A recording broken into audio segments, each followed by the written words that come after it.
Enzo Maresca, I said at the top of the show, is coming in for a bit of criticism now. It's quite difficult to analyse whether or not he's doing a good job because it was so good and now it's really not. So where do you stand at this stage, two-thirds into a season?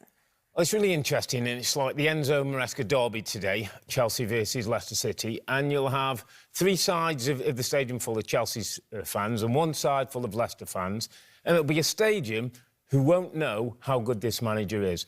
Leicester last season had a 12-point gap, dropped that, got up by 1 point. Chelsea started so well.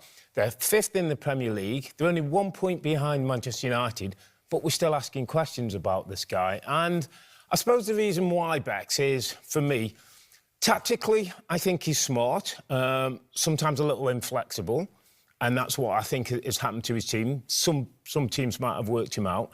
Apart from that, he's also not great at selling the vision, the dream. What are we going to look like? He talked this season earlier on when they were second in the league about they couldn't win the title. Not sure that's the right thing to say. Having said all that, he's had 27 games as a Premier League manager. He's learning his trade. Unfortunately, for Chelsea's point of view, he's kind of learning on the job. Yeah, we shouldn't forget this is just his second full season as a number one. That one season in the Championship with Leicester, as Robbie said, and then just the 27 games so far as a Chelsea boss. Where do you stand? Good or not? Yeah, good. You know, I kind of like where they are. I think they're ahead of where I thought they would be ultimately, and that's kind of why you start. I think you downplayed some of the title race talk. Look, this reminds me a little bit of Nuno at Forest, getting his team kind of right in his first season, getting some fundamental issues sorted, picking his best team, getting players on the same system, and then going again. I mean, next year, my expectations for this team, with I'm sure new signings in the summer, will be to compete at the top, you know, certainly the top four. If they can get into the top four, I think that's a bonus. I think they will.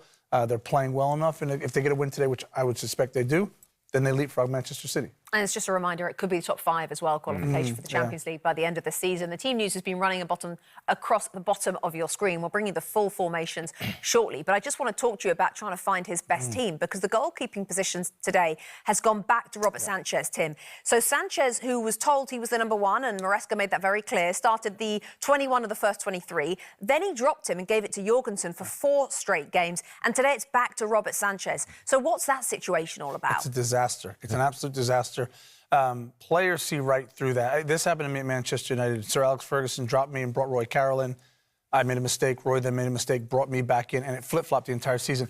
Basically, Rebecca, what ended up happening is every time I stepped across the line, it was just don't make a mistake. I don't care if the team wins. Don't care. I genuinely don't care what happens today.